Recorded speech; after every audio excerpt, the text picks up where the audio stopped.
As the White House signals an agreement with Tehran may be within reach, a bigger question is emerging. Is the regime on the verge of a breakthrough or being thrown a lifeline at one of the most vulnerable moments in its history? Israel says it's prepared to keep fighting.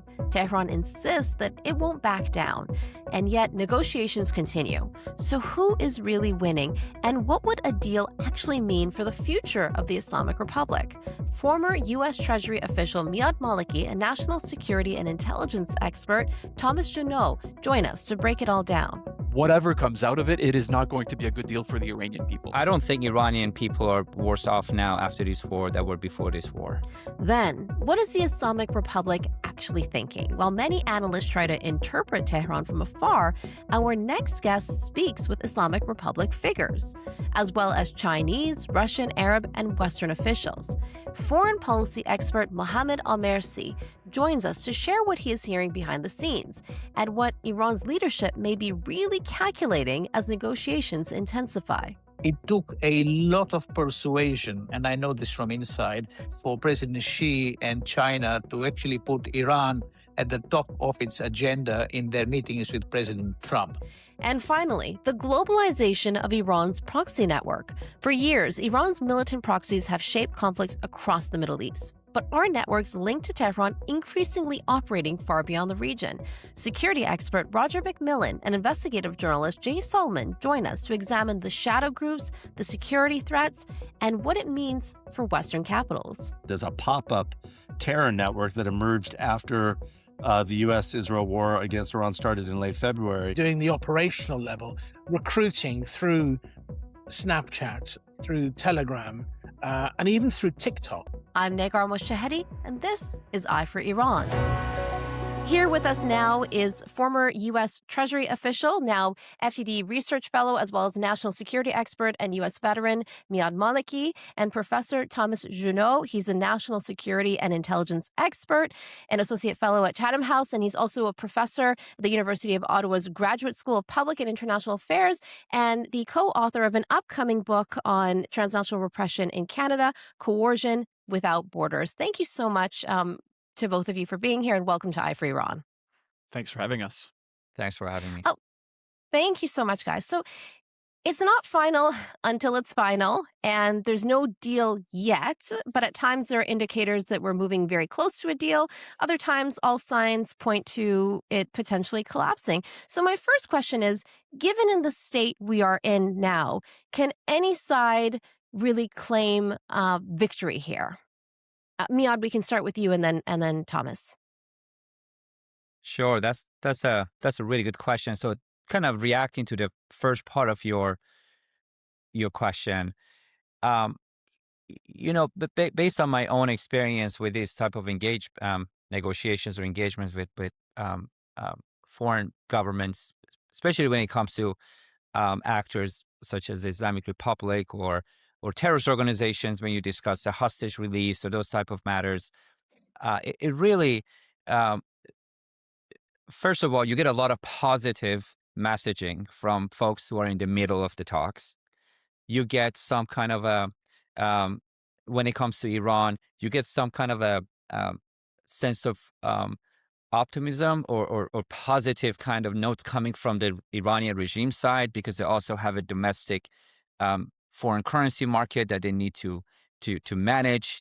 Psychology plays a key role in how Iran's black market is managed.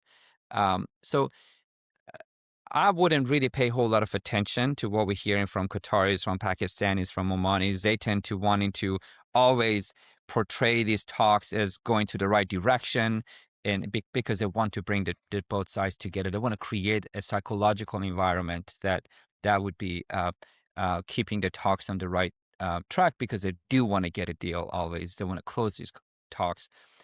But really, my point here is there's always the most important elements of these talks that are kicked down the road, or folks procrastinate, or they're difficult to talk about. So they always stay for the last stages of the talks. And those very important issues are the issues that usually lead to these talks not getting anywhere. So, for example, the enrichment of uranium, whether President Trump wants to really stick to a no enrichment at all and wants to get some kind of a commitments from the Iranian regime that if that we're going to these 60 days of negotiations, where are we going to start? On the closure of the Strait of Hormuz, what is the language in the memorandum, the final text of the text when it comes to the Strait of Hormuz? Those are very critical issues that are always kept to the latest stages of the talks, and those are the issues that usually end up derailing the talks and not helping these talks to get anywhere.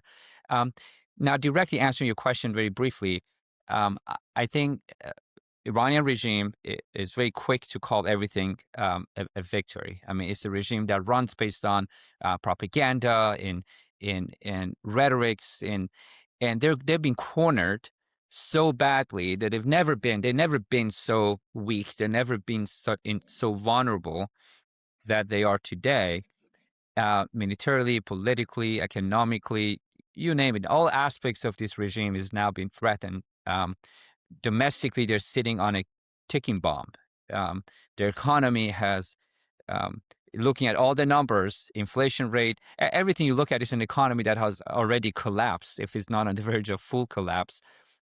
So it's really, they really have to come out of these talks in being able to portray these talks or the outcome of these talks as a win domestically to the 5, 10, 15% of their core supporters who've been radicalized.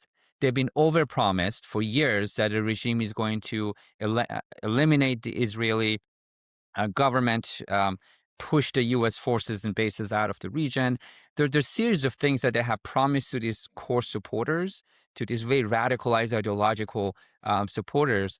And if they come out of these talks signing away the nuclear enrichment program, which they've spent close to $1 trillion. It costs them about, that much in sanctions and the cost of building the infrastructure. It would be very costly for them if they signed that off. And it's not back in the day when Ali Khamenei had I would say, so-called moderate faction that he can just blame and take the deal and then see what happens. This is now you're negotiating with the core of the regime, and it would be difficult for them to come to a decision. But neither side can call this a win at this point. It all depends what we get out of this memorandum. And then after the 60 days, if we actually end up reaching a deal, which I'm very skeptical that we're going to get there. Yeah, that's a really interesting point about Khamenei Sr. He always could just say, oh, well, it was the moderates and things like that, and shift the responsibility on them so that he wouldn't receive any backlash. Thomas, what do you make of all of this?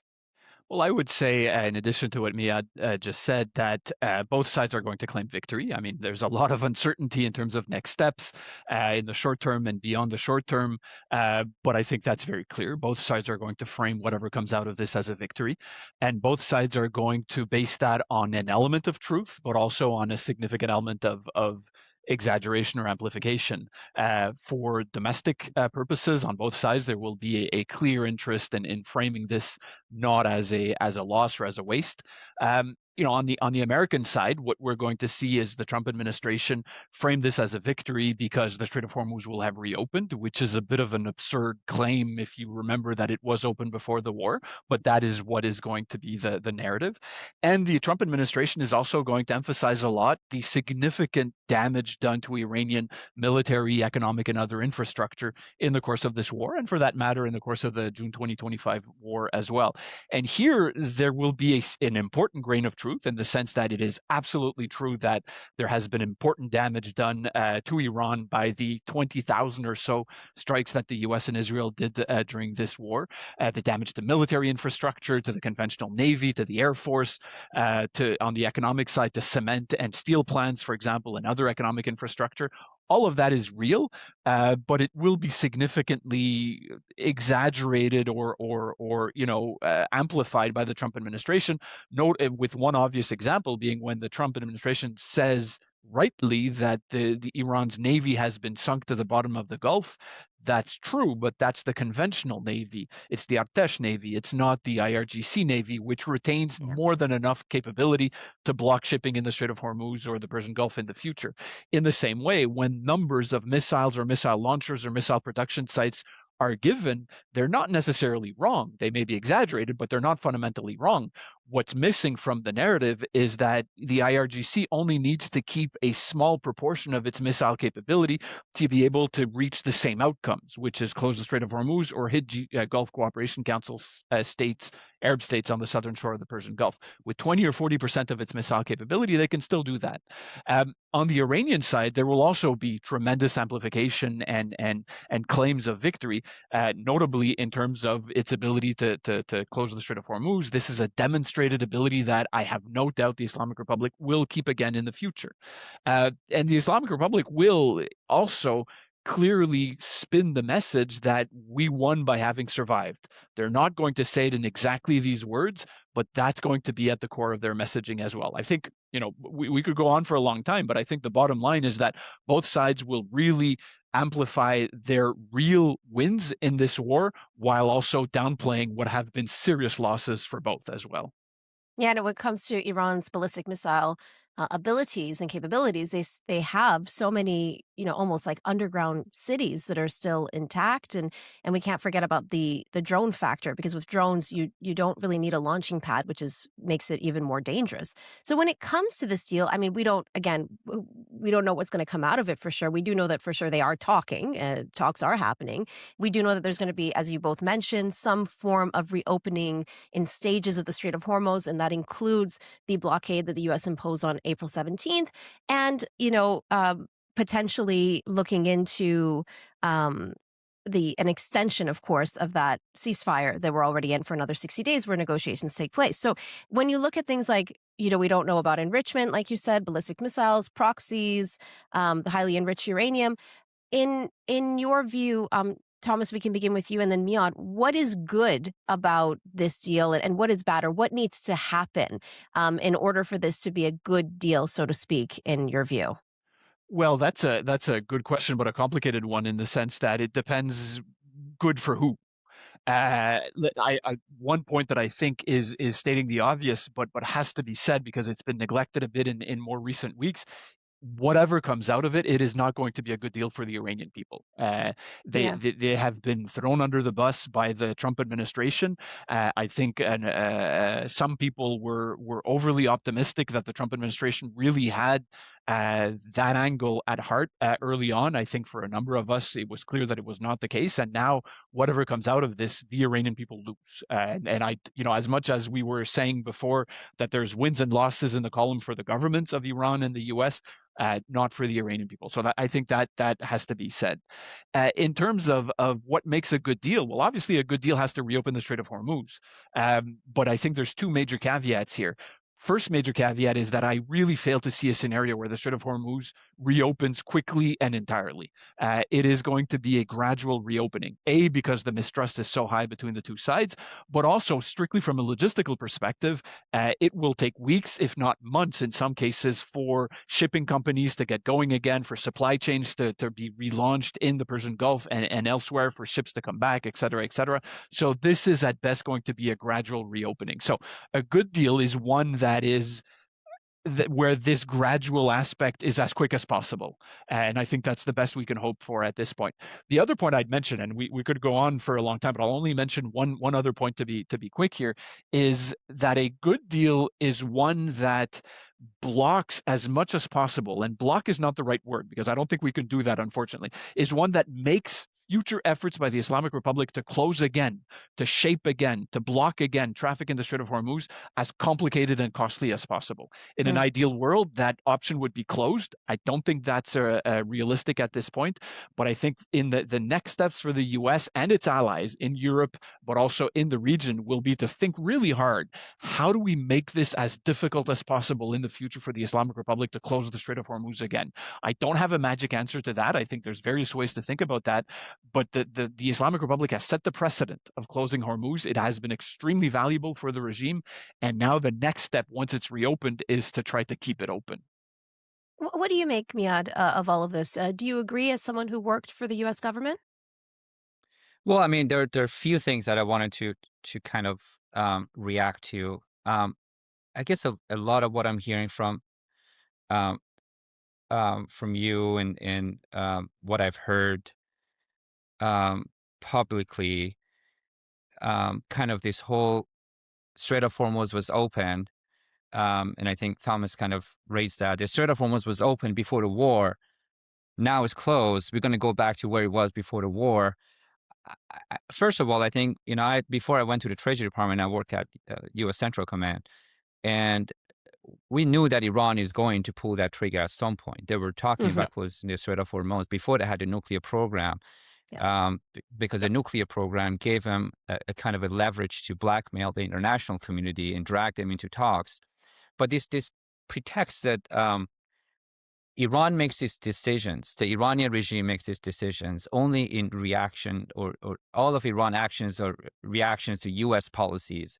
I think we need to put that aside. I think Iran's trade with the U.S. is close to zero, but Iran's economic ties to China, to Asia, to the Gulf states really keeps it going, keeps the economy going. The closure of the Strait of Hormuz affects Iran's economy more than any other countries in the region or globally. 90% of their trade goes through the Strait of Hormuz, through the Persian Gulf. What that really means is that what I would call the closure of the Strait of Hormuz being an economic suicide mission. They knew going into this phase of closing the Strait of Hormuz, they're going to lose the Gulf states, who have historically come out over and over and supported Iran or stood on Iran's side when it came to the Israelis' aggression, when it came to U.S. maximum pressure campaign. UAE has been a sanctions evasion hub for Iran. I would say UAE and China together, they have kept this regime in power economically. And I think the Iranian regime we know for a fact that it's more worried about its domestic population and what it faces internally, and its relationship with China, not so much with Russia anymore, and with the Gulf states. So the closure of the Strait of Hormuz, it's more of a liability for Iran than a leverage. They need to open up the Strait of Hormuz. They need to work on normalizing the relationship with the Gulf states. They need to find another economic hub. If it's not UAE, maybe Oman, maybe another, maybe Hong Kong, that would be moving some of their funds and sanctions evasion schemes to Hong Kong. They need to run this economy. They need to repatriate some of the petrochemical revenue. They can't really get the petroleum funds back to Iran.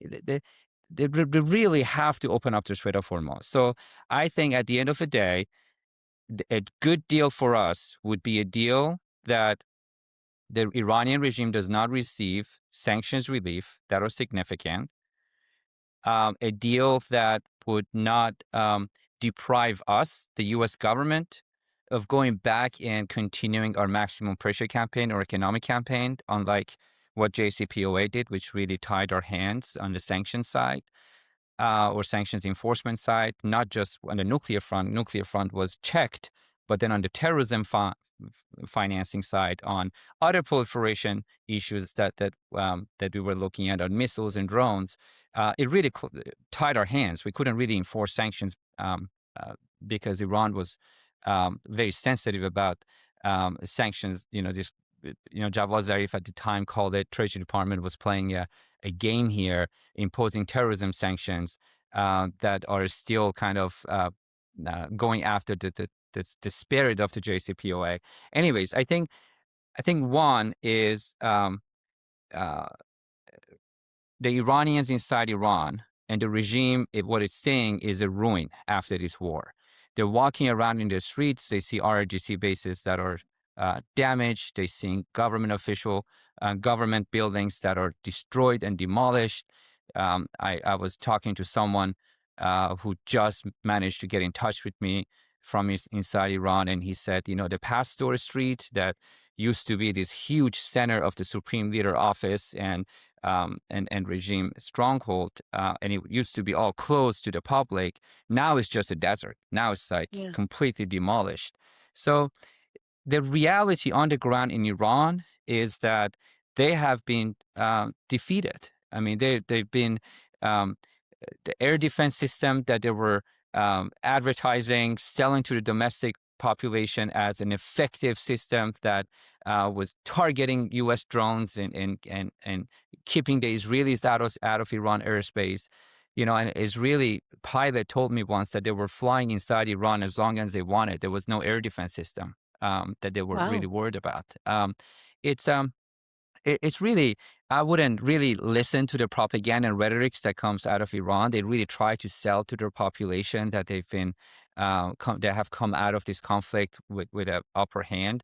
But talking to the ordinary Iranians and listening to what's come out of Iran, there's some level of disappointment that the U.S. government is not negotiating with this regime. I get that sense a lot from people that the fact that the U.S. is negotiating with them is bad, and is bad for future of a free Iran, and it really empowers the regime. That's a message that I'm getting. And why now? Was it done in your view then too early, or should negotiations have come later? What are your thoughts on the timing? You know, President Trump the other said he's not worried about midterm elections, but I think he is worried about the midterm elections here. I think Republicans here, they do still are, they're thinking about the days after President Trump. And they want to make sure they get the economy in a better shape. They want to make sure that we're not engaged in a conflict that goes on for too long. And I think President Trump wants to get out of this conflict, focus on other issues that he wants to complete. Listen, he already started on Cuba. So there are other things that he wants to address, the other victories that he wants to see out of his administration. So I think he wants to put an end to this. I think there is a false kind of approach to these talks, that you have to get a deal that includes an opening of a Strait of Hormuz. I think Iranian regime, they're going to have to open up the Strait of Hormuz because they need to reestablish some level of relationship with the Gulf states. They need to reestablish a relationship with South Koreans, with Japanese. I mean, they have been politically, diplomatically isolated so much that I think that they understand that if they want to get the very basic goods, they need to start reestablishing those diplomatic channels that with countries that are being affected by the closure of the Strait of Hormuz. And one thing, Miad, that Thomas had mentioned was that the real losers in all of this, unfortunately, are the people of Iran. And back in January, the people of Iran were on the lips of many world leaders. In fact, President Trump had said that there was at least 45,000 people that had been killed on January 8th and 9th on this massive crackdown of nationwide protests. He mentioned that in his State of the Union address. And a lot of people even use that to justify the Iran-U.S. war. And the U.S. officials, Israeli officials, have been telling us at the media that there will be a time when we will have people rise up. We will let you know when it's safe to do so. There will be a call, but that obviously didn't happen. I know we can't speculate on the future. Miad, we'll start with you and then Thomas. But based on the status that we're in right now, was this war worth it? You know, I don't think Iranian people are worse off now after this war than were before this war. I mean, if anything, the regime has been weakened. They have lost. Listen, Negar, you've been following this for years. All main actors of oppressions in Iran, in this regime, they've been eliminated. And it really, you can't look at this and say this doesn't mean the regime has been weakened. It's been weakened. It's lost its tier 1, tier 2, tier 3 of RGC, Basij, political figures. They have lost their bases and strongholds in Tehran, in major provinces.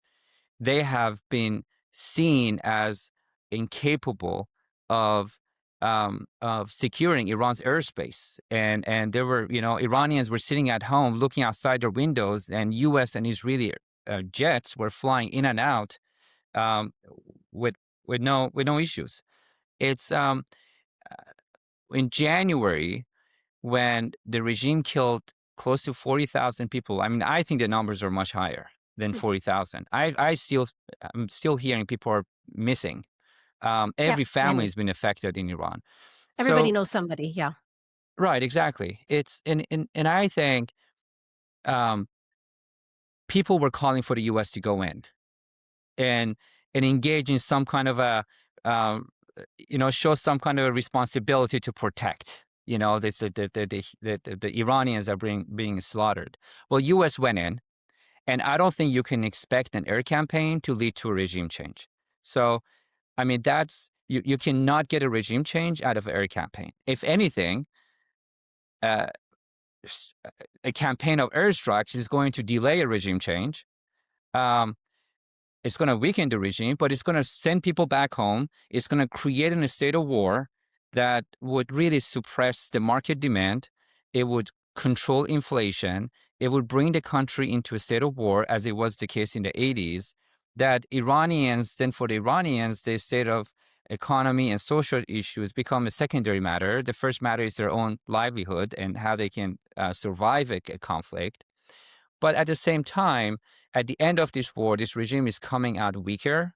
And I think the Iranian people, as soon as their economy is open in Iran, and the real effect of this war shows as far as inflation and the damage to Iran's domestic production, I think the Iranians people are going to realize that they might have a better shot of toppling this regime if they go back on the streets.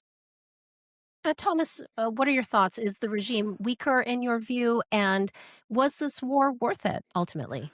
Well, I think the two aspects of the question are not mutually exclusive. I think it's conceivable to say that yes, the regime is weaker, but yes, the Iranian people are worse off at the same time. I don't think there's a contradiction in these two conclusions. The regime is weaker, absolutely, and for many of the reasons that Miad mentioned, that we mentioned in earlier questions. It's a regime that was clobbered. It's a regime that has lost several layers of leadership. The economy has been hit. The military hits that the regime has taken. The control, not complete supremacy, but a significant degree of control over Iranian airspace, and the list goes on. I would add to another element, the failure of the axis of resistance.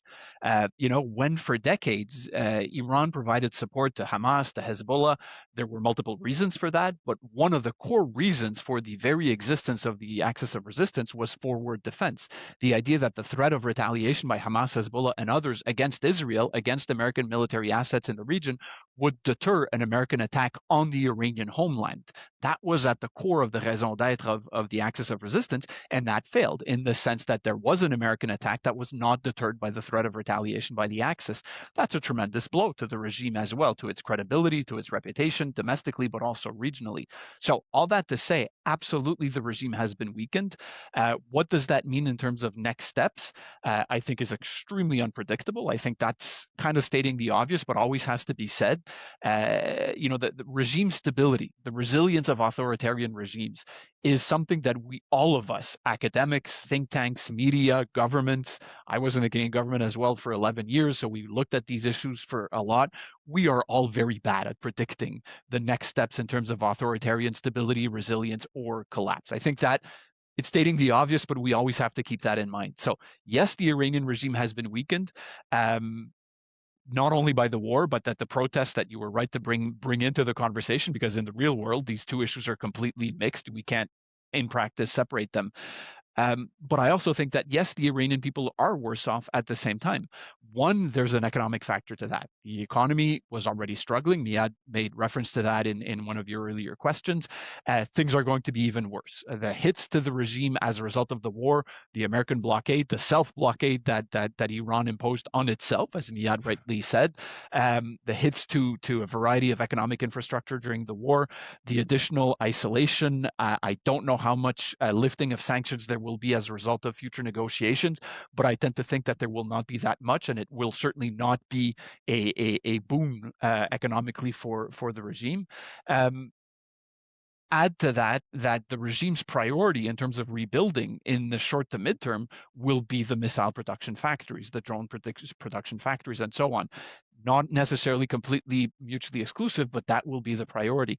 I would also add, in terms of justifying the assessment of that, I think that the population is worse off, is that this is a regime that, yes, is weaker, but in the future will be nastier and more oppressive with its own population. I think that when, and it's a matter of when, not if, Iranians go back to the streets, I have no idea when, later this year, next year, absolutely unable to predict, but it's a matter of when, not if. I think the repression will be even worse than what we saw in January of this year. I think this is a regime now that will have even less tolerance, not that it had a lot, but it will have even less tolerance for any kind of popular protests in the future. And something that you and I, Negar, have talked about, not only with its own population inside Iran, but also with Iranians abroad. I think that as we see Iranian diasporas in Europe, in Canada, and in the US organizing against the regime in the next few years, the extent of transnational repression against Iranian diasporas organizing abroad will be even worse than the already high levels of repression that we've already seen. So all that to say, yes, the Iranian regime is weaker, but I think that for the Iranian population, at least in the short to midterm, the outlook is even bleaker than it already was. And there's, of course, executions happening almost Yes. on a daily basis. Recently, I saw on a state broadcast this morning, actually, that one person was saying that they need to go after Iranian, Western journalists in the diaspora for their coverage of the Iran-Israel war, and that they deserve to be killed, was something this woman said on state television. Now, but Thomas, in the end, in your view, was this war worth it? I see why it's tempting to ask that question. I find Yeah, that it's difficult to give a yes or no answer to that of question. course. As an academic and not as an activist, I get to avoid giving the easy answers to questions. That's maybe the fun part of being an academic. To me, it's a very mixed sheet. Yeah. Like I said, and like Miad said, in answer to various questions, in the end, I tend to find that the negative implications of this war for now outweigh the positive implications. It's not to say that there were no benefits. The weakening of the Islamic Republic on its own is a positive, but the negative column is pretty stacked. At the same time, I find that any kind of more definitive answer to that question will need a lot more time for the dust to settle, so that we can get a better idea. But for now, I would say that I wouldn't frame it as saying it was not worth it. I would frame it as saying the negative implications of the war outweigh the positive implications. So then let me ask you an academic question, Thomas. Did the US and Israel achieve their goals? Well, it's difficult to answer that question again, and I'm going to give you an academic answer in the sense that it's not clear to me what the goals were. Yeah. On the Israeli side, I think the goals were clear. Ideally, regime collapse, if not possible, as much regime weakening as possible. I think on the Israeli side, I think we can sum it up like that. And I think the answer is that the regime was weakened not as much as the Israelis would have wanted, but it was weakened to some degree. So for the Israelis, it's a mixed bag, but with a good degree of positive. And Israel being less affected by others by the closure of Hormuz. On the American side, the objectives were not clear. I mean, were the objectives regime collapse? Were they regime change, which was never articulated clearly? It's not the same thing, right? Regime collapse means the regime falls. Regime change means something new comes up. There was never all of the work that has to be done for that to happen. It was never done. Was it weakening the regime? Was it on the nuclear side? Was it on support for terrorist groups? Was it on the missile side? If you kind of look at that broader perspective, then on the Israeli side, I would say that no, the objectives were not achieved, because the missile program has survived, and I don't think there will be serious negotiations at that level. Realistically, we may wish for it, but realistically, it's not going to happen. And everything else we've discussed. So on the American side, I would come up with saying that the extent to which disparate objectives were achieved is fairly low. And I know, Thomas, you have to leave in 3 minutes. Can I just get some kind of closing remarks from both of you? We've seen the Supreme Leader, Mohamed Khamenei, who we haven't seen from, who we haven't even heard his voice, put out some sort of statement calling Israel a cancerous tumor, vowing to annihilate Israel in the midst of all of these talks. And there's still attacks happening between Hezbollah and Israel. So how do you interpret that, and kind of where do we go from here, Miad and then Thomas? Well, let me just react to a couple of things very quickly, because I think those are really important matters that we all need to think about. One is, I reject this whole approach that the regime has been more radicalized, or the regime has been more hardline now after the war. That comes from this approach that you consider some elements of this regime to be having a different approach on the foreign policy aspects. Some part of, I think this regime is a very black and white. You might have elements of this regime that have disagreements on domestic social matters. I think those are kind of some of the reformists that they think there should be some elements of kind of a loosening the regime's kind of hold on social matters. But when it comes to foreign policy, there's one chief foreign policy maker, and that's been the supreme leader and folks who sit in Qom and Mashhad. And this other kind of um, way to look at this is when the Islamic Republic happened in 1979, this Islamic Republic came with some sets of rhetorics and promises. Some of them were economic, that we're going to make a state of economy more fair for everyone. We're going to be doing better. We're going to be giving more subsidies. We're going to make electricity free for everyone. We're going to make natural gas free for everyone. And as the regime has started taking over the state of economy and government, they realize they just can't run this economy. I'm not just blaming the regime, but it's really the way that the economy was set up pre-1979. But really, at the end of the day, they ended up realizing that they can't really deliver on their economic and social promises. So they started only delivering on the rhetorics of the security matters. How much they control the Arab capitals, how much they can hold the international community hostage with a nuclear program, how much they're legitimized globally as a government, and how much they're exporting the revolution across the region. And where we found ourselves towards the end of the Biden administration, Iran was setting up drone manufacturing sites in Venezuela in our backyard.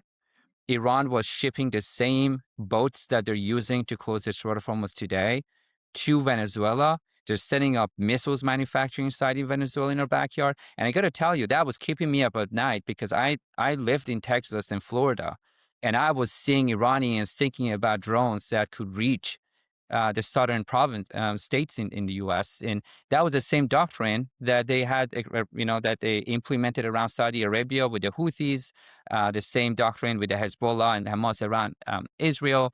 So they were moving towards that type of objectives. They targeted the water system in the state of Pennsylvania. No one's talking about, with their cyber. I mean, they were targeting hospitals in the U.S. with their cyber. So I think the war wasn't something we could avoid. It was coming. Later or sooner, there would have been a conflict. Their capabilities were growing at a speed that President Trump decided to just say, no, we're not going to keep engaging in these negotiations that you're going to drag on for years while you're establishing other proxy groups or your kind of funding other means of threat to our national security. So I think the conflict was unavoidable. It was coming at sooner or later. And whether the objectives were achieved, I think it was wrong to say that the objective here was to go change the regime. But I know that the Central Command goals and objectives were achieved. It's true that the regime is going to open up some of its underground missile tunnels. We always knew that they're gonna invest in that, but economically, it's going to take him years before they can get back to where they were to invest at that level in their nuclear program, in their missiles and drone programs. I know these are not expensive programs, but they have a lot of holes to fill right now economically. And air defense system. That's the first thing they're going to have to look into. And the air defense system is not cheap, and they can't domestically produce a lot of those technology that they need on the air defense system side. So I think there are a lot of I think those goals been achieved. I think we exceeded some of those goals that were reasonable. I mean, we can't think about a regime change as an objective of an air campaign, but I think those were met. I don't know if I answered your question. I know we're running out of time, but I just wanted to react to those points. So I'm going to stop right there. Thank you for making those points. And Thomas, I know you have to go. Any closing remarks? I think that there's a lot of really important indicators to watch in the short term and beyond that. If or when people go back to the streets in Iran, that will possibly throw future scenarios in different trajectories. Regime stability inside Iran, and as we mentioned, the regime has suffered severe shocks, not only because of assassinations, but because of the protests, the war as a whole.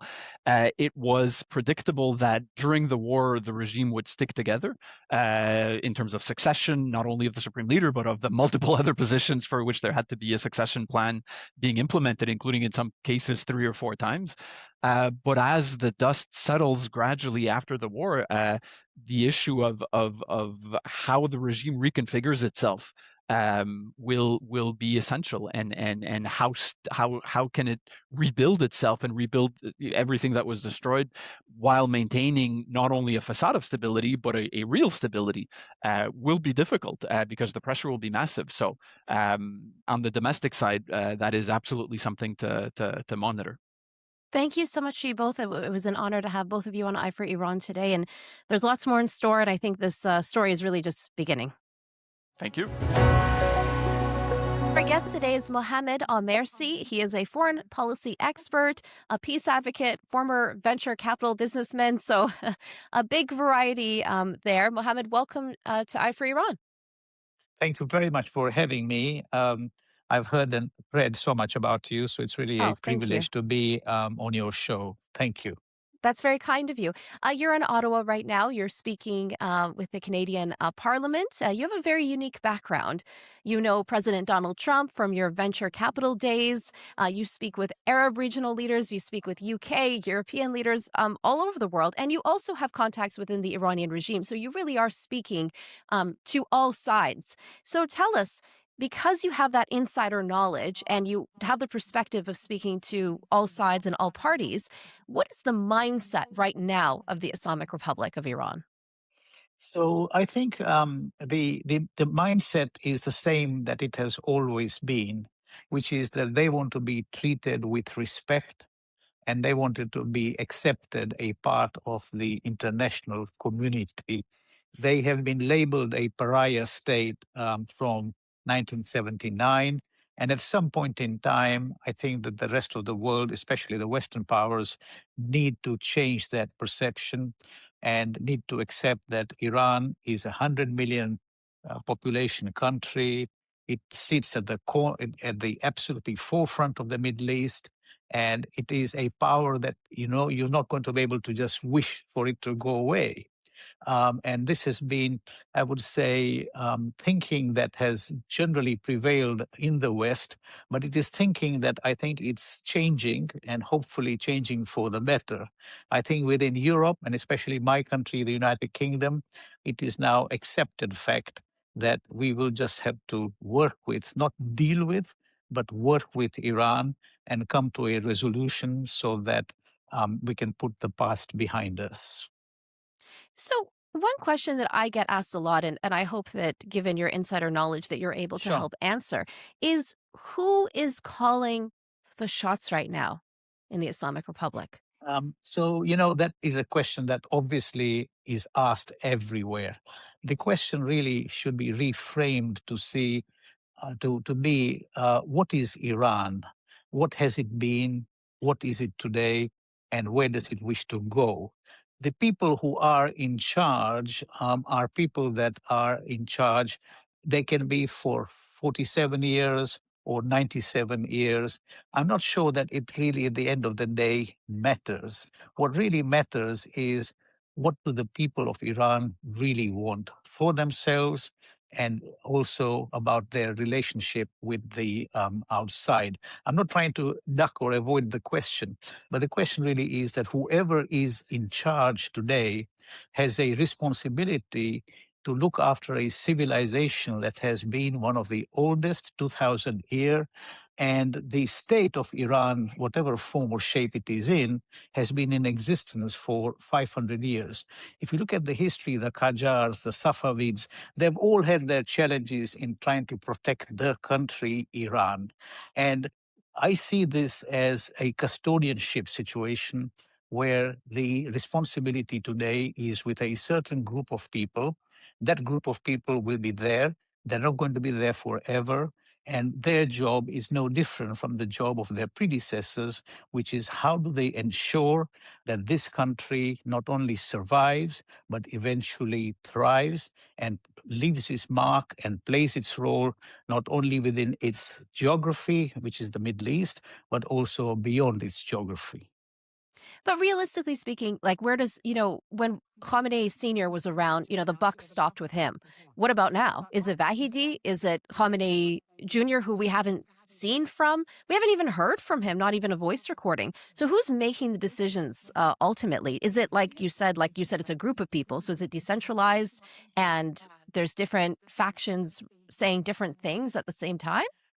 So, look, the best I can answer this is that I can navel gaze, you can navel gaze, outsiders can navel gaze, but only it is a group of people within Iran and also a very small group within Iran who will really know how power is exercised. From my understanding, there are really three centers of power. There is the parliamentary government system led by President Pezeshkian, Foreign Minister Arakchi, and the whole apparatus that goes with it. So that's one pocket of power.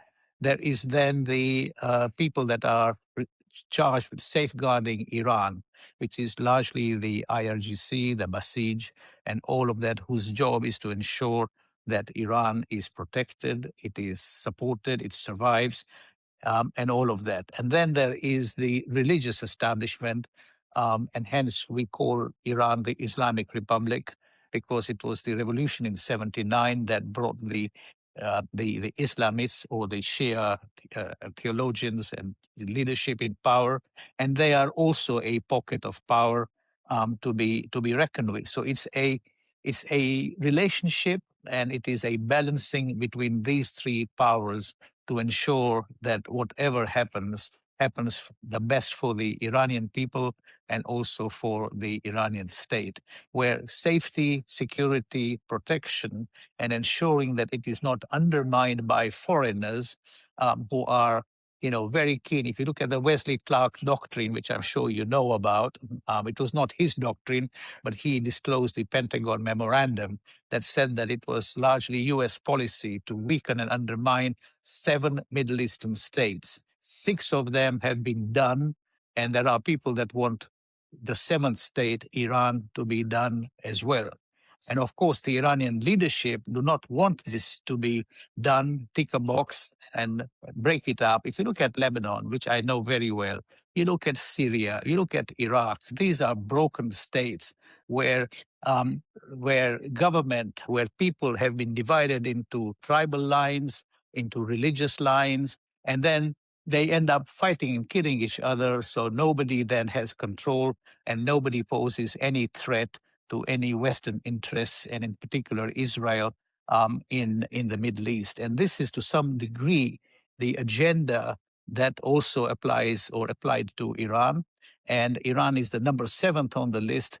And I just hope that for the sake of the Middle East, for the sake of Iran, for the sake of its wonderful people, that it is able to stop this from happening, because any collapse of the country will lead to massive problems, not only within Iran, but imagine, I travel to Dubai quite a lot.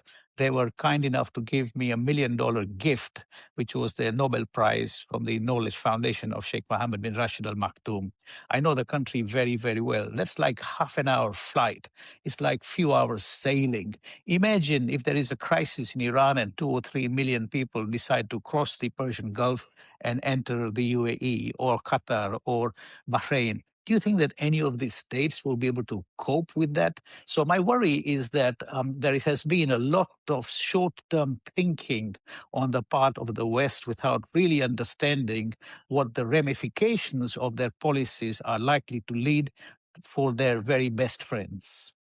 Well, there are many people in Iran that are trying to leave, because for them this is a crisis. The situation that they've been in since 1979 for a lot of people as well.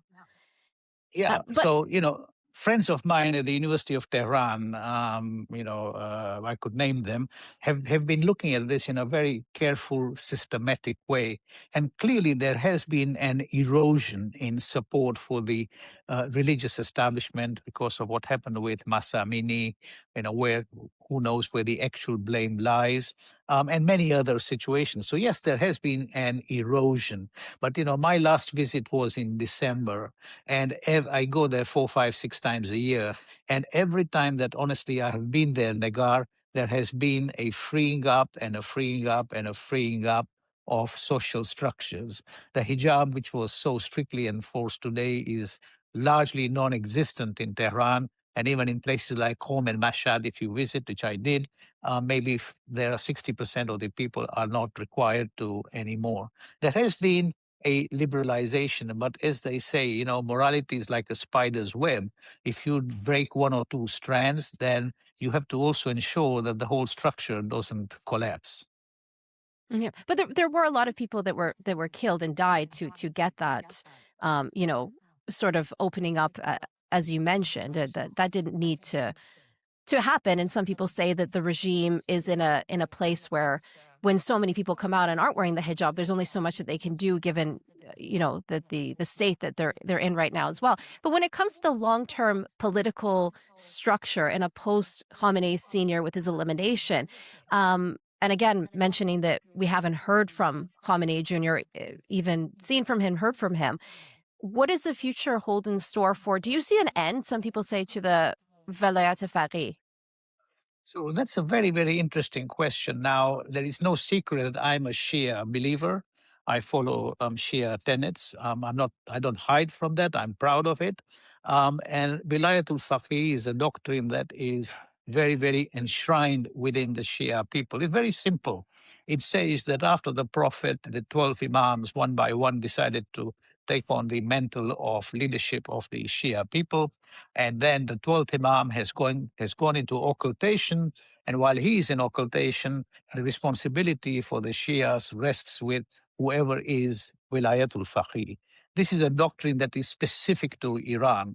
When I meet with the scholars in Iraq, in Najaf, for example, including Ayatollah Sistani and a number of Marja'i, they do not necessarily subscribe to this doctrine. So this is a big difference of opinion between Shia scholars in Iran and Shia scholars in Iraq. And also in Iran, there is a big debate as to whether this applies or it doesn't apply. Let's just leave it and say that for now, it seems that the majority of the religious establishment in Mashhad and Qom are probably in support of Wilayatul Faqih. So it's a balance of power, as I said, between an executive government, between the IRGC and the militias to protect the state, and the religious establishment. And as time goes by, the power structures will change so that more power will be within one group as opposed to another group. But I think that for Iran to sustain and survive, all these three groups, at least for now, have to be together in varying degrees of power and influence. But are they at this point in time? Like when you talk to, when you're speaking to Iranian officials, whether it be Adal Shia, Pezeshkian, or whoever that you're speaking with, do you see that unity? You mentioned that there's varying power structures depending at what time. At this point in time, many are saying that the IRGC are really in control and they don't pay attention when the president of Iran says something.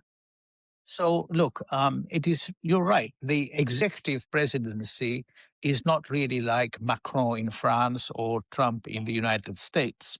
It's a token base of power. And, it's not for me to tell the Iranian people or the Iranian state what system works best for them. But there is certainly a school of thought that says that why don't you follow the model in Pakistan or in Egypt, where you have a fully empowered president with the ability to make executive decisions. And slowly, if you look at President Sisi, he came from the armed forces, the equivalent of the IRGC or militia or army or whatever. You look at largely most of the leadership in Pakistan, they've all come from army backgrounds. However, they've then been able to blend seamlessly into assuming executive power, and slowly the role of the army, the militia, IRGC, the Basij, Artesh, they all then sort of blend into invisibility, because their role then is to ensure that the state is protected.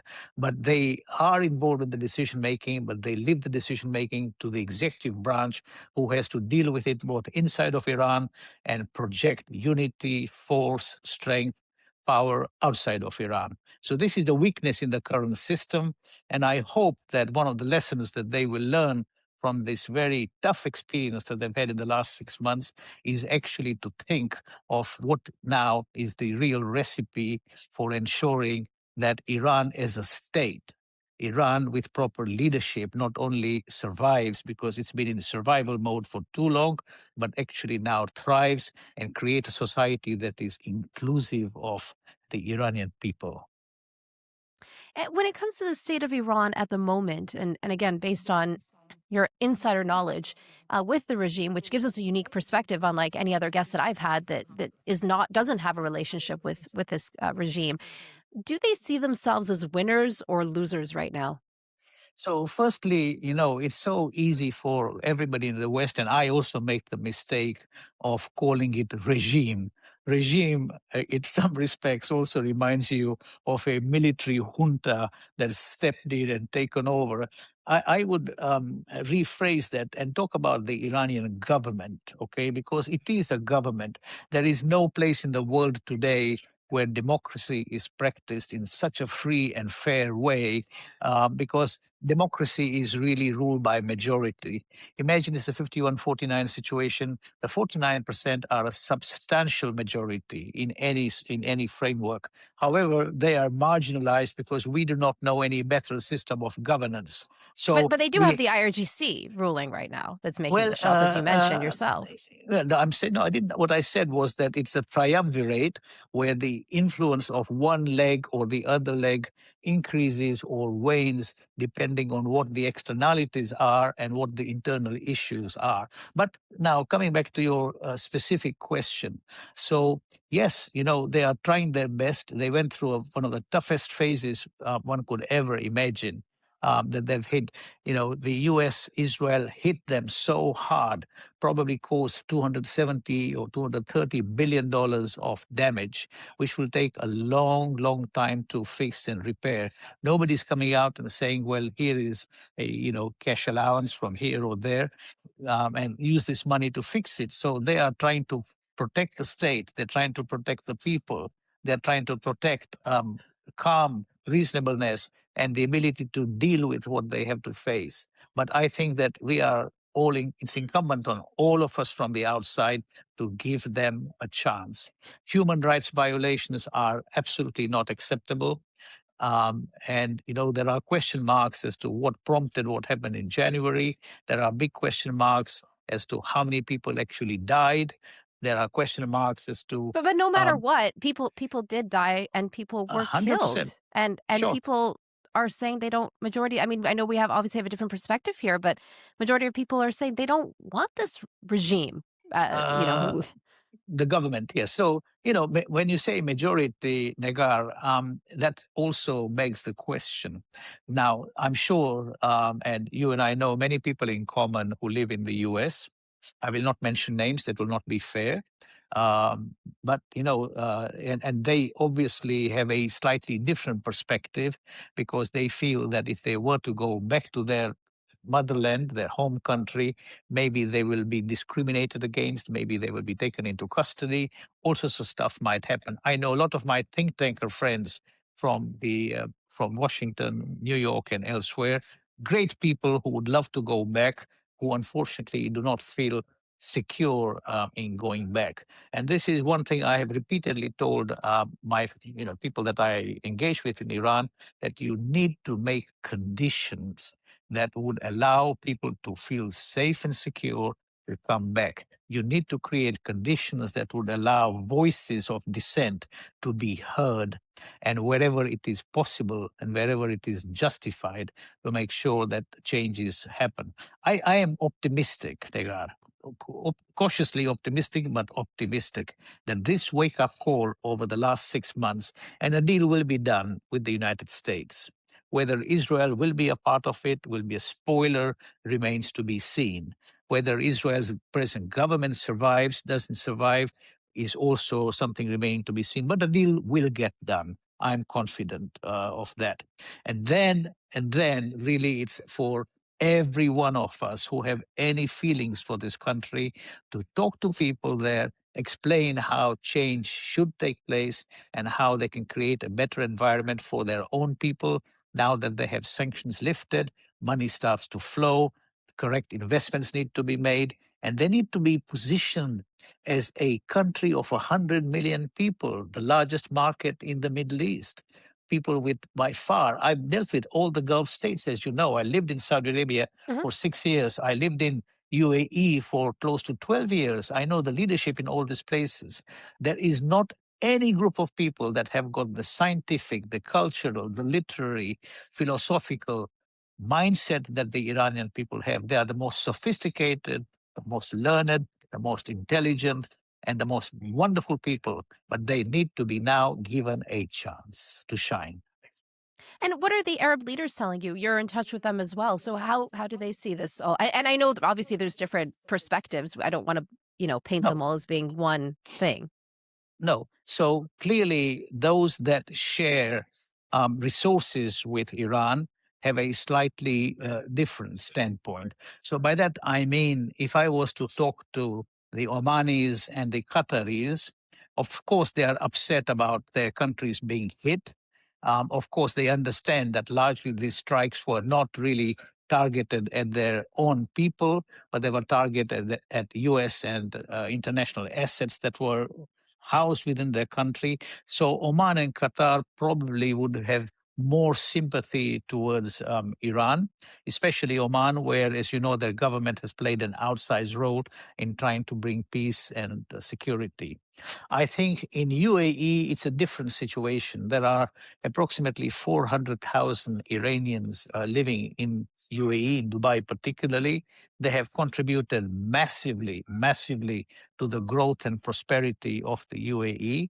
And while they may not be very happy with the system in Iran, with the government in Iran, but they are also questioning whether the decision by the UAE to embrace a partnership with Israel, especially through the Abraham Accords, was wise. And these things will always be questioned, and time will tell whether these decisions were the right ones or not. So I group the GCC into three different categories. There is Oman and Qatar, probably leaning more favorably towards Iran. There is UAE and Bahrain, probably leaning more favorably towards Israel. Then there is Saudi Arabia, which is an enigma and a very important enigma to resolve.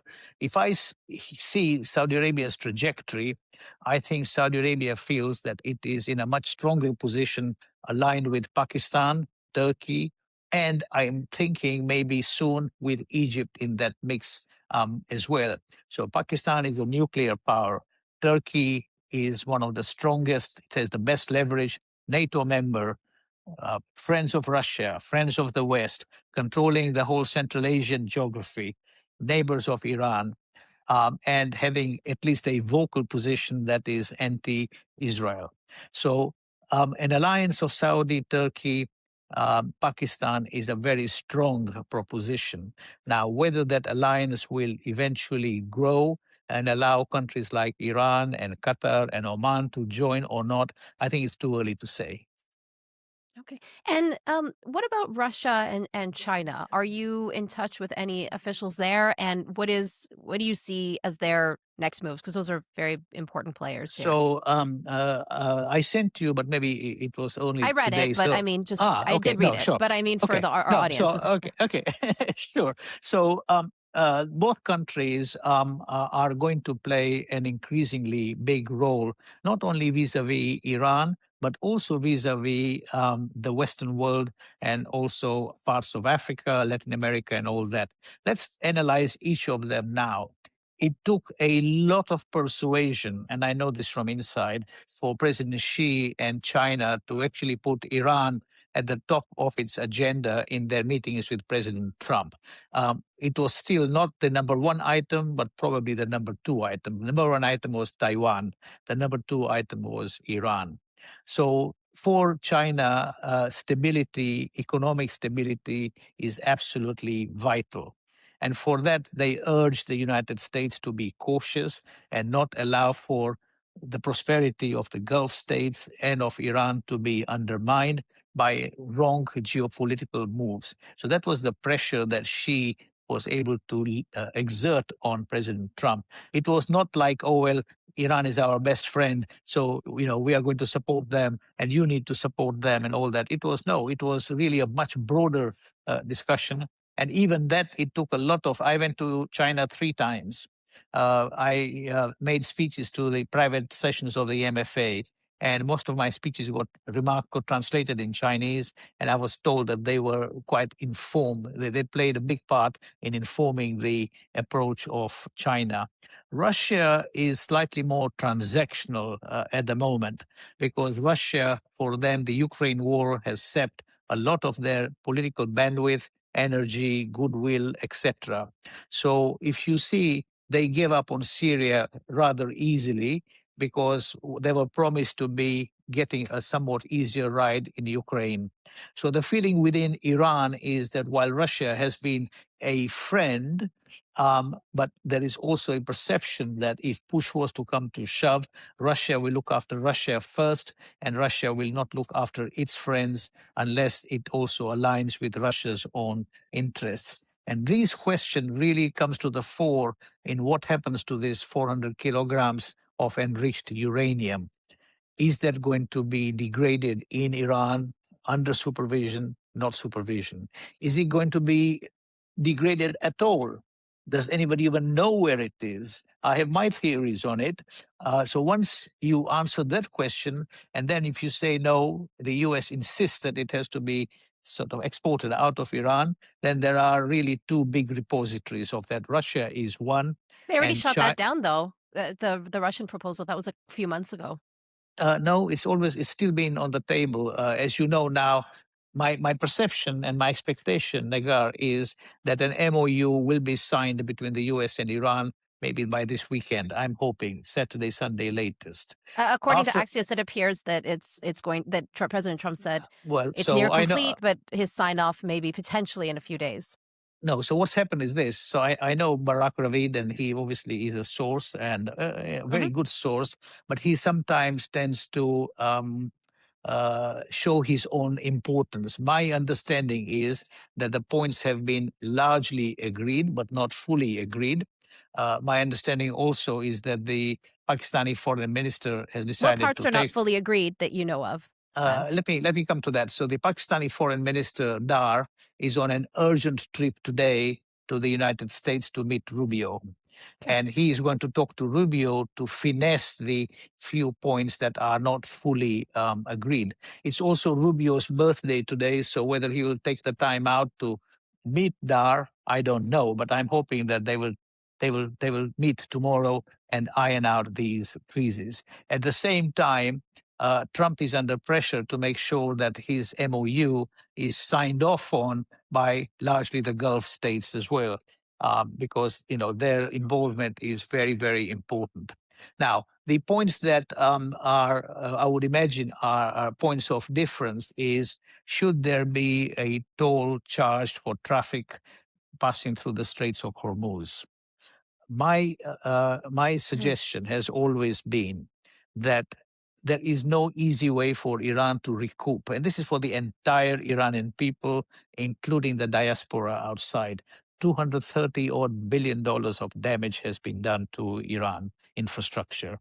Who's going to pay for this? One easy way for this to be paid is for the international community as a whole. And I advocated this idea maybe 3 months ago. I was also one of the first people to advocate the idea that the only way this will work is if the proceeds are shared with Oman, because Iran controls the north leg of the Hormuz and the southern leg is controlled by Oman. So, and there is no such thing as international waters as there is in the Straits of Malacca. Here it is, the ship sails either in Iranian waters or in Omani waters. There is no such thing as international waterline in the Straits. So the easy way would be to charge a fee based on tonnage, and accounting should be transparent, should be fully accountable to the whole world, and money should only be used to defray the cost of rebuilding the damaged infrastructure. Okay, so that's one idea. The other idea that the Saudis are pursuing, as you know, is to charge a 10% surcharge on each barrel of oil sold, so that that extra surcharge will allow it to recoup some of the money that will be needed to repair damage done to the Saudi infrastructure. So these ideas are floating around. Now, when President Trump first started the war, if you will recall, he said that I and the Ayatollah, using his words, are jointly going to control the straits, meaning that if there is a fee to be extracted, then the US also wants to be able to participate in the fee. A same example, if you recall, happened to Venezuela, where when Maduro was ousted, Rubio was involved in negotiating a very interesting transaction where, for providing protection to Venezuela's new regime, or new government rather, there will be a joint sale of oil at preferred pricing done via the intermediation of the United States. So you have in President Trump a very transactional human being, a very transactional person. For It's about him, money. well, money, yes, for sure. But that's how today money speaks, because United States, like everybody else, also needs money. And so money does speak. So it's transactional. And if there is a way to extract money for the United States in some form or shape, either alone or in partnership, that would be good. Very earlier on, when Foreign Minister Araghchi and his team were in Geneva discussing with Kushner and Vance, not Vance, Kushner and Witkoff. The idea was proposed, and I played a part in discussing it, is that How why so? Tell not? us about that. I'm Yeah, interested to know.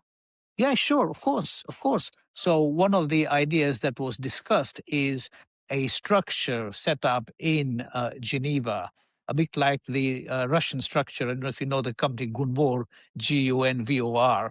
So that is it's privately owned, but it's allowed to intermediate on the sale of Russian commodities, including nickel, aluminium, oil, gas, etc. So, it's something that was proposed, that why doesn't Iran set up a similar structure in Zug, Switzerland, and then intermediation of a certain quota of oil happens through this structure, whereby Iran receives cash for the sale of its oil, and other damage or other interests that have also suffered are also allowed to be able to recoup some compensation.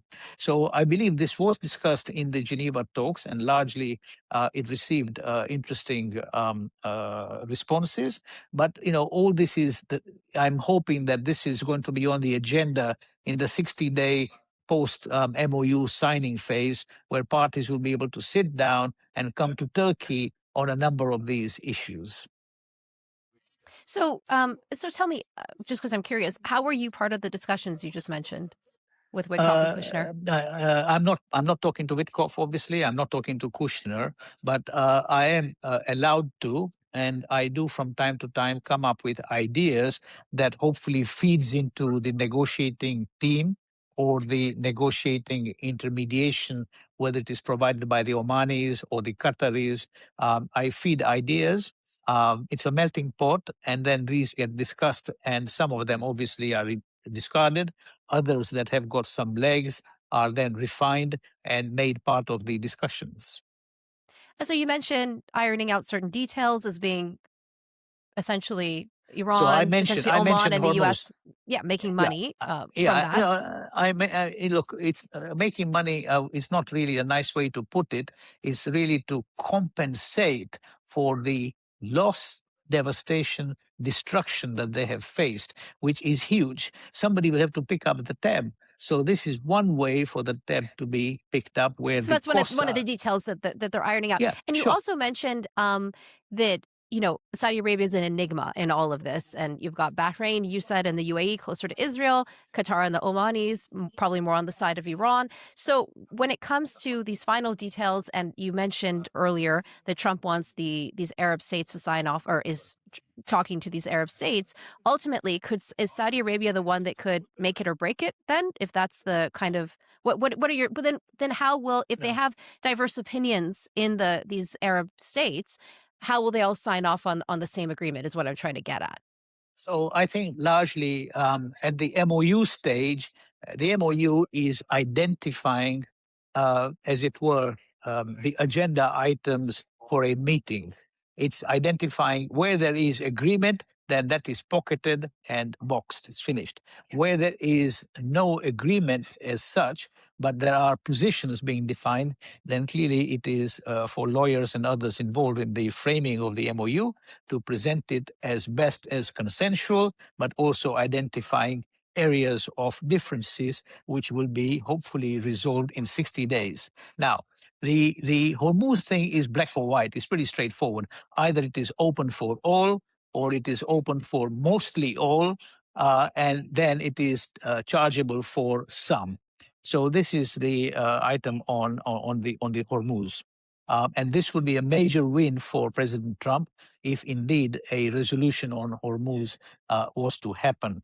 The more difficult issues of what happens to the enriched uranium, what happens to the enriched uranium, what happens to Iran's stockpile of missiles, are all going to be covered on phase two.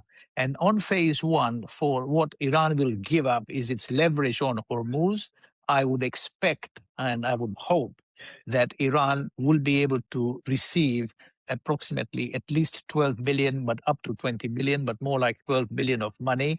This is not money that the US will disburse, but this is money that the US will allow for countries under whose instructions this money has been seized to disburse it. So 6 billion lies in Qatar, which was blocked last time round. About 4 billion lies in South Korea. 2 billion lies in Japan. So that's the 12 that has been identified. But there are in every country, Western country you go to and you talk to, like in the UK, for example, when Nazanin was released, and I played a big part in that whole negotiation, 400 million pounds. Zaghari Ratcliffe. 400 million pounds of Iranian block money were released by the UK.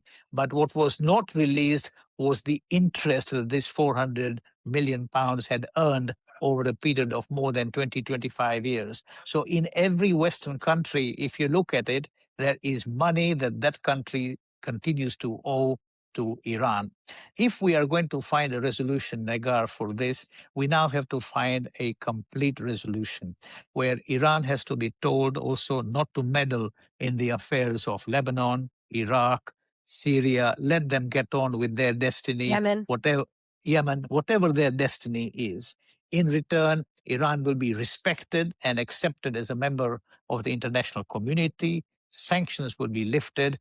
And for their people, finally, after all these years, prosperity has to return. Okay? They have suffered too much. Thank you so much, Mohamed Amersi, for joining us today on Eye for Iran, and many thanks for the insider perspective that you provided. It's a pleasure, Negar. Anytime. Joining us now is Jay Solomon, an investigative reporter with the Free Press. He is also the director of investigations on the program on extremism at George Washington University, as well as Roger McMillan. He's a security expert and the former head of security at Iran International. Thank you so much to you both for being here. Thank you.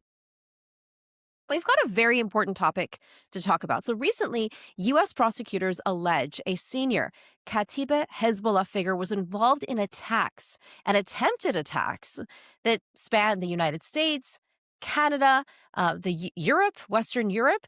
Are we witnessing the globalization of Iran-backed proxies beyond the Middle East and happening, not just during the war, but during the ceasefire as well? Whoever'd like to start, please go ahead.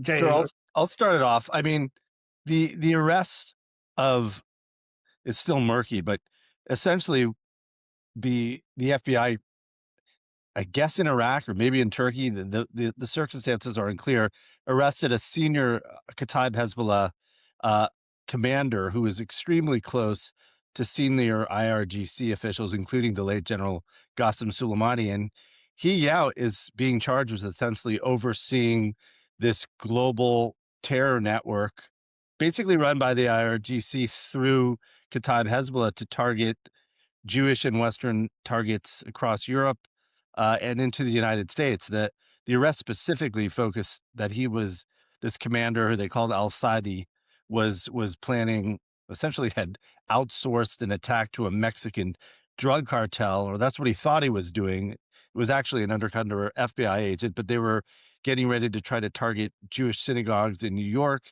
and other Jewish targets in California and other parts of the country. So yeah, this was like, given how many attacks they actually did execute, particularly in London, this was seemed to be a pretty lethal kind of I think Roger called it this, a pop-up terror network that emerged after the US-Israel war against Iran started in late February. They set up this operation where they could get, using social media, young people, a lot of them teenagers, to try to conduct terror attacks strictly for money. They weren't ideologically necessarily aligned with the Islamic Republic or particularly, engaged in this conflict in Iran in any way. They were just doing it for money. And luckily no one had been killed yet, but they did execute a string of attacks. And the fact that, it's interesting. I was talking to Roger before the arrest and I asked him, do you think they could go to the US? He said, sure, why not? That system, that model is easily exportable. And sure enough, they were trying to do it, in this case, using what they thought was a Mexican drug gang. Wow. And Roger, why don't you expand on that point that you discussed with Jay in Jay's podcast, the Threat podcast a couple of weeks ago? How do they export that to the United States? Why is it so easy, like you said?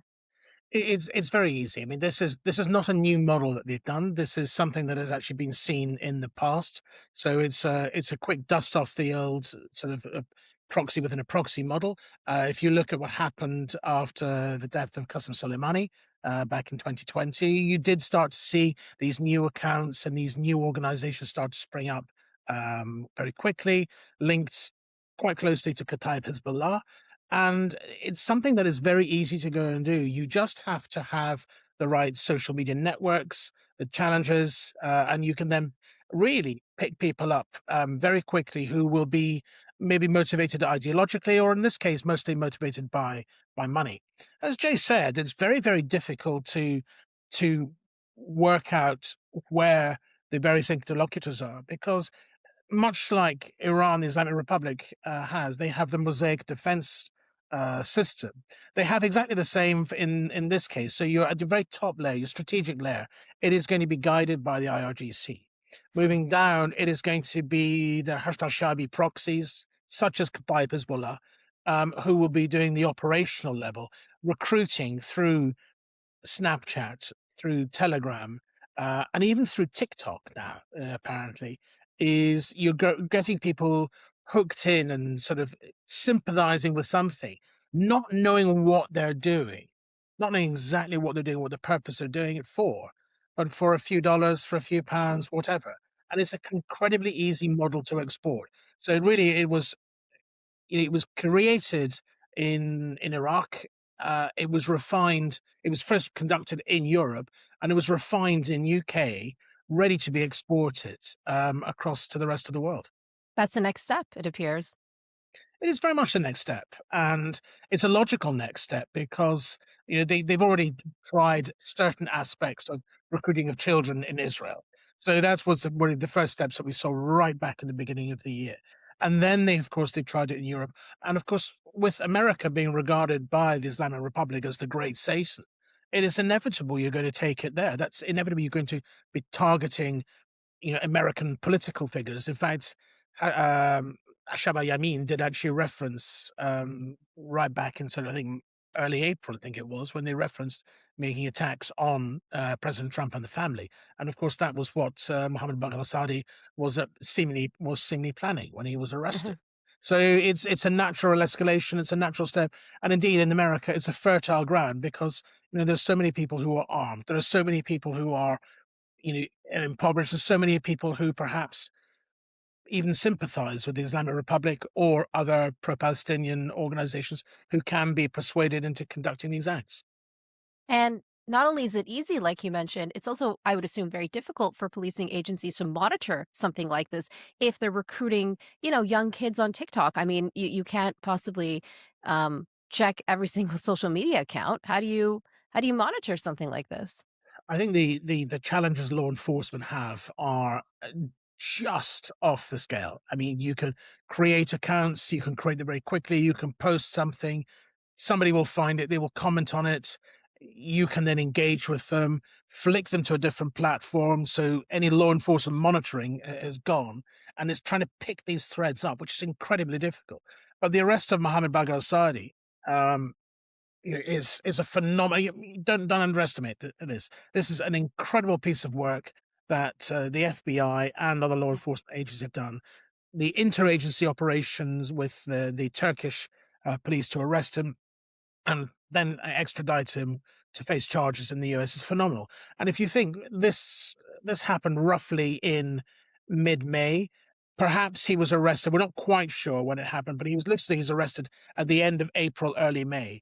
Well, funnily enough, that also coincides with the fact that the various channels that linked historically with Kataib Hezbollah and Hashd al-Shabi haven't mentioned Shabab Yamin whatsoever in the last month. The last time we saw them being mentioned was on the attacks, when they claimed responsibility for the stabbings in Golders Green in London. That was on the 29th of April. Wow. And Jay, given the challenges that Roger just mentioned, one of the alleged attacks, according to the court documents, was involving the U.S. consulate in Toronto, Canada. So what does that reveal of the security landscape in Western countries? Well, I mean, on the one hand, you could say, wow, like Roger was saying, it's pretty incredible that they captured al-Sadi in the middle of all this. And I have to say that the story of how he was captured is my colleague at George Washington, who's Iraqi, Dr. Omar Mohammed, he thinks that he might have been captured in Iraq, that there Wow. was some sort of there was some operation in which the Iraqis may have collaborated, but they're making it look like he was arrested in Turkey because the Iraqi government is pretty close to the Iranian. So I don't know if we'll get to the clear story about if he was really snatched in Turkey or if he was snatched in Iraq, but it was a pretty impressive operation to get the head of the snake. But the rest of this infrastructure remains in place. But yeah, I think it is really challenging, particularly because the network uses the non-types that you would think would be linked to the Iranians. It doesn't seem like they're using the Iranian diaspora particularly, or using No. supporters of the IRGC. And there does seem to be a pretty fertile network in the U.S. There was an attempt on the activist Masih Alinejad. I think those guys were like Eastern European, the ones who were convicted. We had Azerbaijan and Georgia, yeah. Yeah, so more Central Asian, but not Iranian. And we had No. the near assassination of Salman Rushdie in New York, involving, I mean, that was a little bit tighter. Lebanese, right? Lebanese He was a American? Lebanese guy who it turned out, was basically a Hezbollah activist. But it just shows you that they have these networks, either directly or through the social media channels. And it's particularly with all the stuff going on the college campuses, the anti-war movement, there does seem to be a pretty fertile ground for, this type of operation to draw recruits and to try to conduct more attacks. Anyone's game, Yeah, really, at the basically. end of the day. Anyone who can have a crypto wallet. Right? And Yep. Roger, you mentioned Golders Green, a community or a neighborhood rather in North London. I was just reading a piece in the Daily Mail by correspondent David Patikarakos, and he was talking to local Jewish communities there, and one person told him it's too late. It's too late. And that he's trying to find a way to leave the United Kingdom. I've heard from some people saying that the UK might not have a sizable Jewish community, 10 years from now because of all the threats. Jewish communities have faced huge security threats in the UK, a stabbing at a bus stop in broad daylight. Thankfully, there have been no murders yet, but that doesn't mean that it's not going to happen in the near future. So how alarming is all of this for you as somebody who lives in the United Kingdom and given your expertise and your background? I think it is hugely alarming. I do know from personal experience that the Metropolitan Police are very attuned, very attuned now to the Iranian threat that is in UK, perhaps more now than they were 5 years ago. And they know full well that the Iranian threat is to the Persian community, the Persian activist, dissident, um, diaspora as a whole across the United Kingdom, but also to the Jewish community. And it is deeply worrying when I hear that Jewish friends and the Jewish communities in London are thinking we can't be protected here because they are at risk constantly. And the ones you have seen in the last few days are really the ones which have had the ability to cross that news threshold. But there are countless other anti-Semitic attacks that are happening on the Jewish community in London and across the UK on a daily basis. Just from, even for example, I just read this afternoon that the actress Dame Helen Mirren was accosted That. because of her support for the for Israel and for the Jewish people.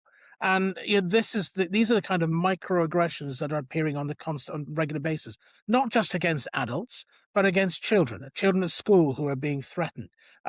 There was a young boy who went outside to make a phone call late one night. He didn't want to wake people up. He was speaking Hebrew outside. He got attacked by 5 people who just happened to be walking past. That is the extent of the problem.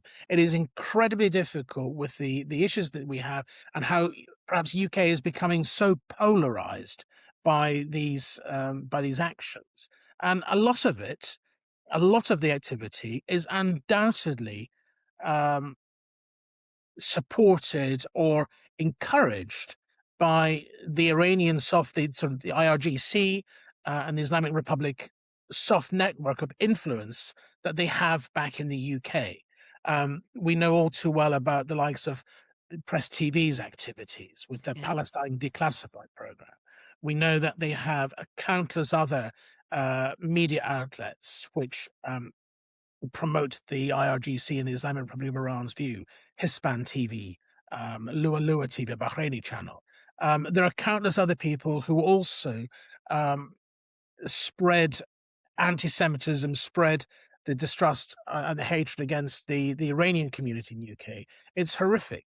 But I do know that the police are working incredibly hard with community leaders and with people to try to root out this problem and protect them more. Roger, is the UK safe? Yes. And you're comfortable saying that? I am very comfortable saying that the UK is a safe country. Unfortunately, in the last few days, there have been a number of incidents. But one of the things is, in the UK, a stabbing, which is thankfully relatively rare, when we have one, it does make the news. It really Mhm. does make the news because we're a country of sort of 70 odd million people.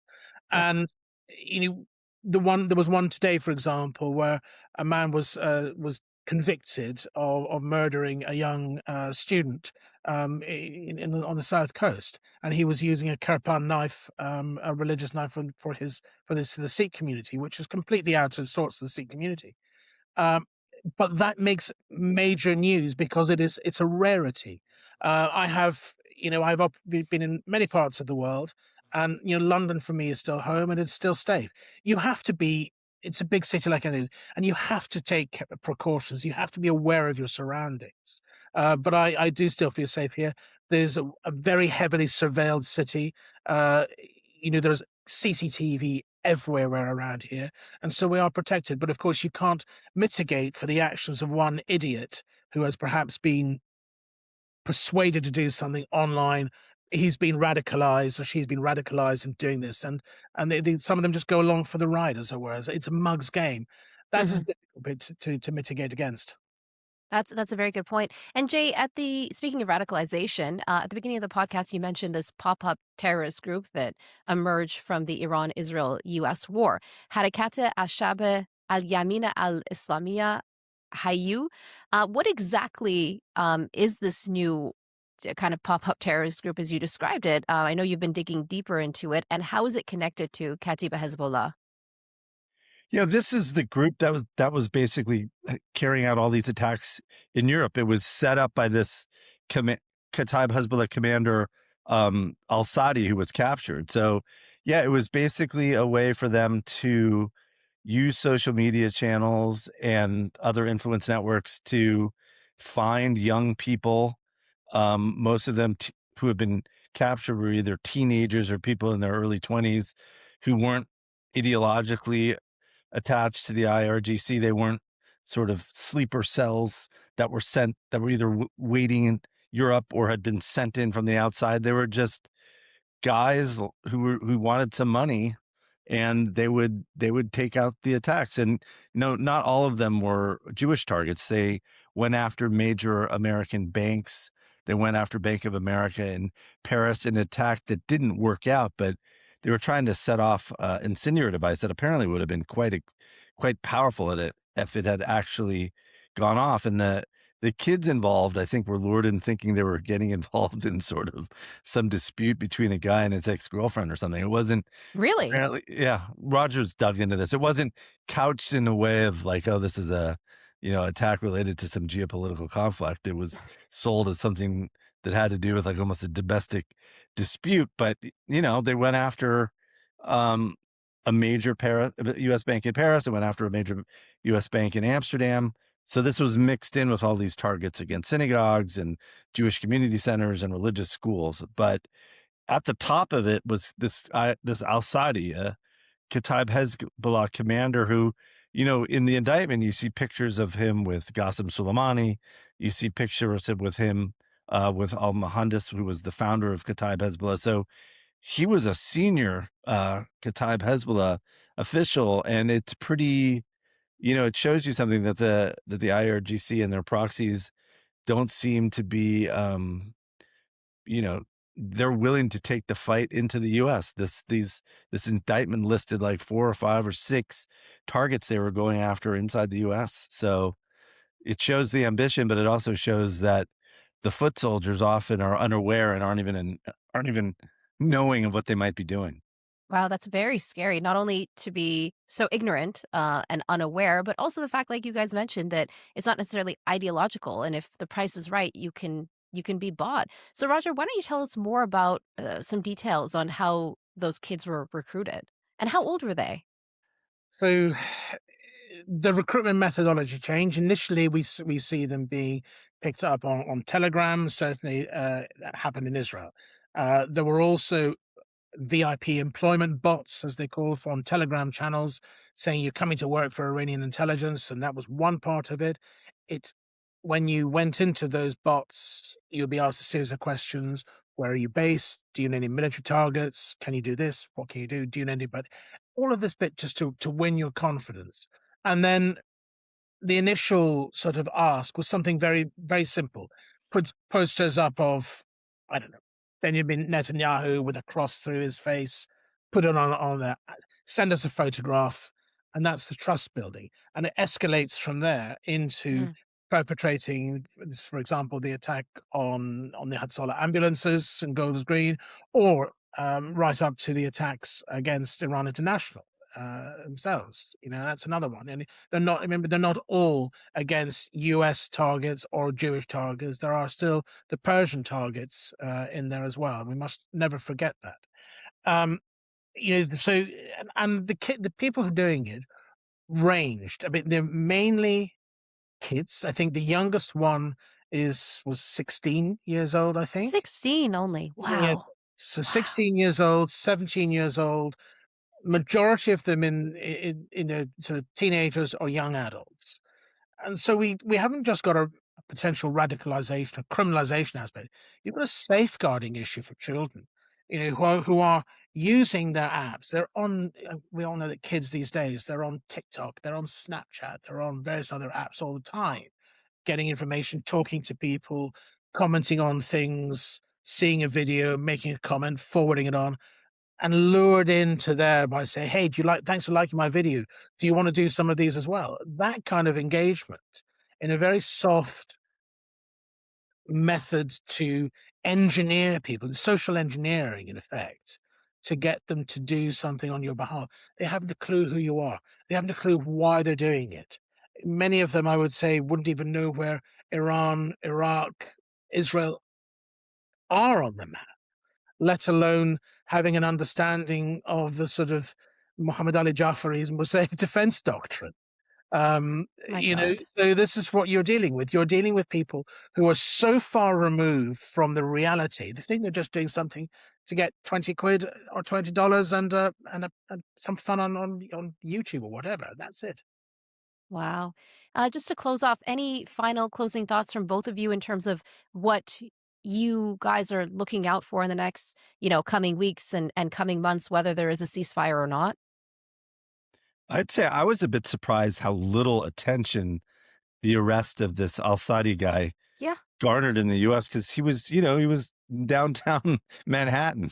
It Right. was like the fact that this senior Iranian operative was suddenly shown in downtown Manhattan. I think that is a little bit of a worrying sign, because it's almost like by downplaying the press, you're downplaying the threat.